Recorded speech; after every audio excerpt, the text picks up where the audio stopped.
بہت جو ہے وہ غلط کام کیا تھا. سو ندامت ہونا یہ اچھی بات ہے، یہ ہمیں ہمبل کرتا ہے.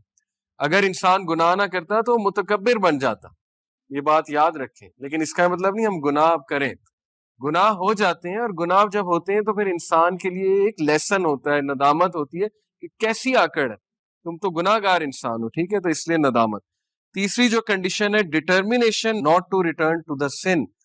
پکی ڈٹرمینیشن آپ میں ہونی چاہیے کہ اب میں نے واپس نہیں جانا گناہ کی طرف. یہ سب سے مشکل سٹیپ ہے. لوگ پہلی دو کر لیتے ہیں، توبہ بھی کر لیتے ہیں، اس کے بعد ریگریٹ بھی کرتے ہیں، ندامت بھی کرتے ہیں، لیکن back of the mind in کے مائنڈ میں ہوتا ہے کہ یہ تو میں دوبارہ کروں کیونکہ میرے سے تو یہ چھوڑا ہی نہیں جا رہا، میں تو پھسلوں ہی پھسلوں. ٹھیک ہے نا، پہلے ہی ڈیفینس میکانزم بنا لیا. تو یہ ٹرو ریپینٹنس نہیں ہے. لیکن ہیونگ سیڈ اٹ، شیخ صالح المنجد کا آپ کو فتویٰ بتاتا ہوں. ان سے کسی نے پوچھا کہ ٹرو ریپینٹنس کی کنڈیشن ہے کہ دوبارہ اس گناہ کی طرف مت جاؤ. انہوں نے کہا یہ ایسے ہی ہے. تو اس نے کہا کہ لیکن میں تو بار بار جاتا ہوں. تو انہوں نے اس کا بڑا اچھا جواب دیا کہ اگر تو واقعی آپ نے ٹرو ریپینٹنس کی تھی اور آپ کا پکا ارادہ تھا کہ میں نہیں جاؤں گا، اللہ تو نیت جانتا ہے نا، آپ کا پکا ارادہ تھا میں نہیں جاؤں گا، تو وہ والا گناہ ایلیمینیٹ ہو گیا.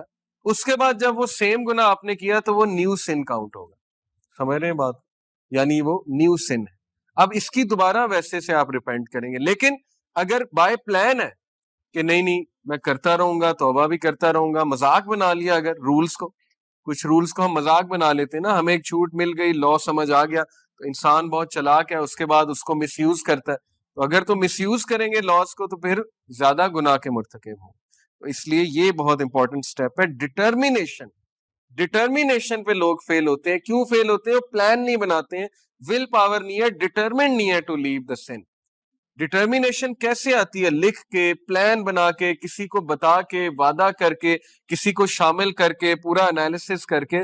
دس از ڈٹرمینیشن. یہ تو کوئی ڈٹرمینیشن نہیں کہ پلان ہی کوئی نہیں بنایا. تو ڈٹرمنڈ لوگ جو ہوتے ہیں ان کے ایکشنز بہت زیادہ ہوتے ہیں، یاد رکھیں. اور وہ لکھتے ہیں باقاعدہ کہ میں نے نہیں کرنا یہ سن، میں نے بچنا ہے اس گناہ سے. میں نے کئی نوجوانوں کو ان کے کمروں میں یہ آیت لگاتے دیکھا یونیورسٹی ٹائم پہ، اور آج بھی کچھ ایسے لوگ ہیں جو مجھے بتاتے ہیں کہ انہوں نے ریمائنڈرز لگائے ہوتے ہیں اپنے کمرے میں کہ Allah is watching you, something like this, یا کوئی آیت لگائی ہوتی ہے. ٹھیک ہے، جس سے ان کو فوراً سوچ اس طرف چلی جاتی ہے کہ نہیں گناہ نہیں کرنا، اللہ تعالیٰ دیکھ رہا ہے. اور یہ چیز انہیں موٹیویٹ کرتی ہے.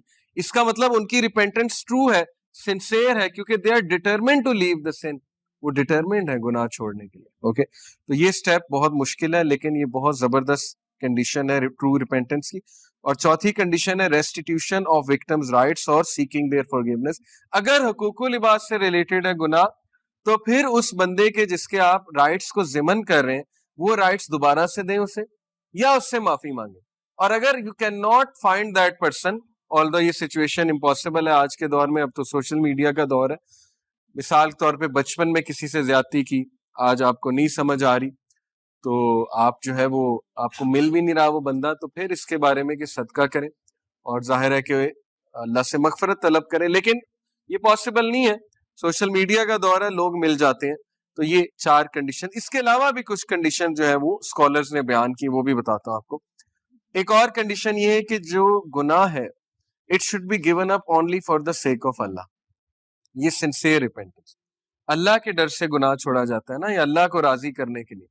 کچھ لوگ گناہ اس لیے چھوڑتے ہیں کہ میری صحت ڈیمیج ہو رہی ہے. ٹھیک ہے نا، الکوہل ایڈکٹ ہوتے ہیں، وہ کہتے ہیں گناہ اس لیے چھوڑ دیا، یا سگریٹ اس لیے چھوڑ دیا. آلدو یہ ون آف دا ریزنز ہے، میں اس ریزن کا انکار نہیں کر رہا. جب ہم نے کسی کو گناہ چھڑوانا ہے تو ہم نے اس کی اس طرح توجہ دلانی ہے کہ تیری صحت برباد ہو رہی ہے، راتیں جاگتے ہو، ٹھیک ہے نا، نیند نہیں آتی، اور ظاہر ہے کہ صحت برباد ہو رہی ہے، ٹھیک ہے. لیکن جب گناہ اس نے چھوڑنا ہے تو اس نے نیت یہ رکھنی کہ میرا رب مجھ سے ناراض ہوتا ہے، میں اللہ تعالیٰ کی حدود کو پامال کر رہا ہوں، اس لیے میں یہ گناہ چھوڑ رہا ہوں. پھر آپ دیکھیں کہ اس میں ڈٹرمینیشن آتی ہے کہ نہیں آتی، کیونکہ جو ایکٹ اللہ کے لیے کیا جاتا ہے اس میں اللہ کی طرف سے برکت آتی ہے، اور جب اللہ کی طرف سے برکت آئے گی تو پھر ظاہر ہے کہ ڈٹرمینیشن بھی آئے گی. تو پہلی بات یہ ہے کہ وہ گناہ کو صرف اور صرف اللہ سبحانہ و تعالیٰ کی رضا کے لیے چھوڑے.